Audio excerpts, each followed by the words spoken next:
What is it? Does the thing that creates us exist, right? Very good answer. These are some of the questions that it's been perennial and prevailing questions in the study of religions. But I want to give some perspective on the first question: is there a God? Right. One of the things that we want to talk about the different kinds of answers that one can get when we talk about is there a God. Probably the first answer would be Professor, I'm trying to answer the first question. Yeah. Is there a God? According to my religion's teachings, there is not only one God. There's not only one God? There is not only one God.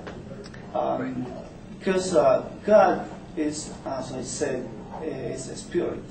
Anything that is invisible, the Bible attributes as a God, either be evil or good spirits. They are gods. In order to answer the question, is there a God, you must first step one step back and ask a question: what is God? Because fundamentally we cannot answer the question of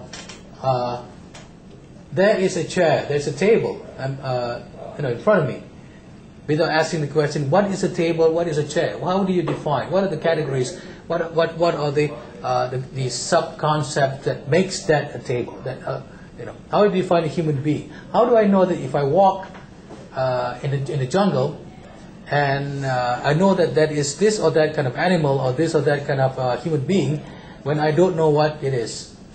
Just like the question, like, how do I know that this is God when I don't have a sense of the attributes or what are the things that can make me recognize that this is actually a God and it's not some planet Pandora's avatars or anything like that. And why is this God blue, for example, right? Why is God's another religion red, green, yellow, white? Why does this God have the head of an elephant, for example? And, represent powers. Yeah. Why does this God has the shape of a human being? Why does this God doesn't have the shape of anything? Can even have problems trying to figure out, conceptualize, put images into this. And if it's my mind is so weak, why should I? Should I be limited only to imagining that God looks like this? And how can I understand the truth? Like I say, what's up there when, again, my mind is so limited. We claim that we can be the most intelligent being, better than the chimpanzee, or the octopus, but we cannot. And how do we know that the octopus and the chimpanzee does not think about what God is? How do we know that the octopus and the Dutch and the Spanish octopus, after the soccer predicting that they did not start talking about the nature of God? All right. So the question here is this.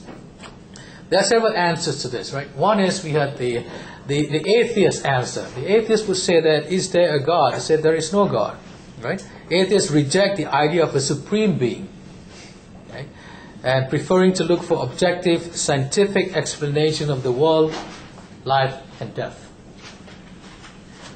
Objective answer. What does that mean? Does it mean that because we are given a rational mind, we want to know?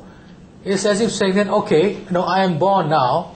Whoever give birth, whoever create me, I'm also given the rational mind, and therefore I'm going to use my rational mind to think of even who supposedly my creator is. What's wrong with that, right?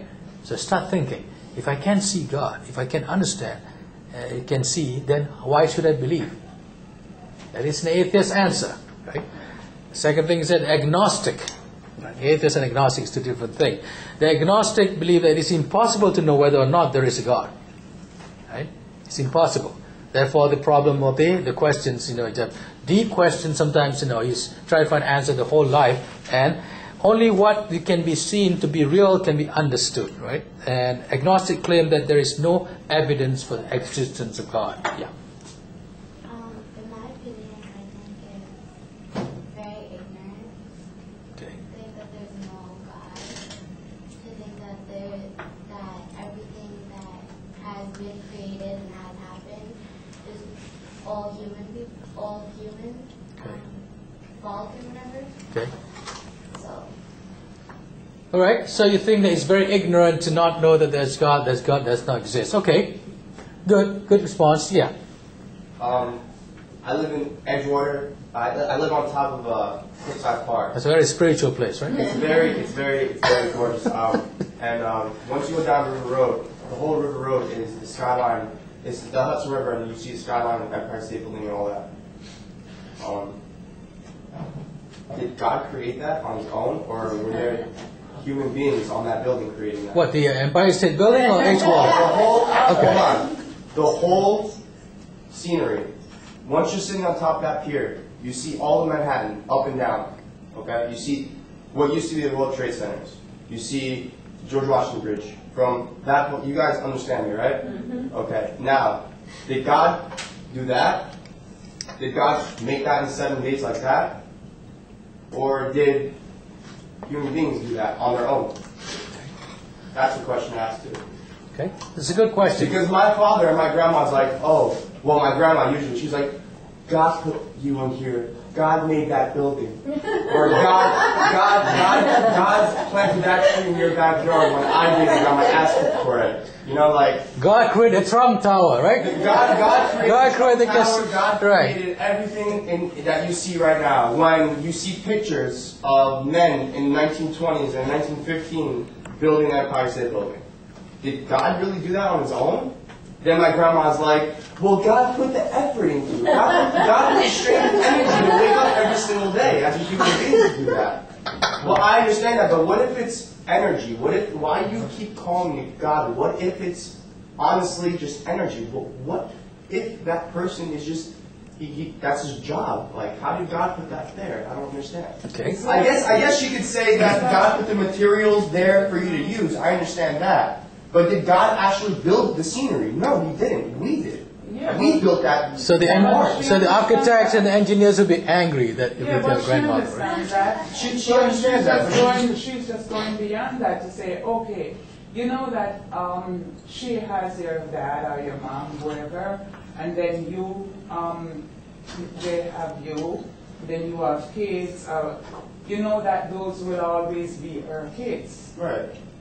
So the lineage you follow they're all her kids. Right. But in actuality, or you would say, let's be practical also, it's really, these are your kids, and, but to take the whole tree, it's her kids. Right. So that's the all right. concept. Let me move on. Let me move to the third perspective. This is... My grandma's the same way. Probably we should all invite our grandmother here and then just listen to the argumentation, the proof.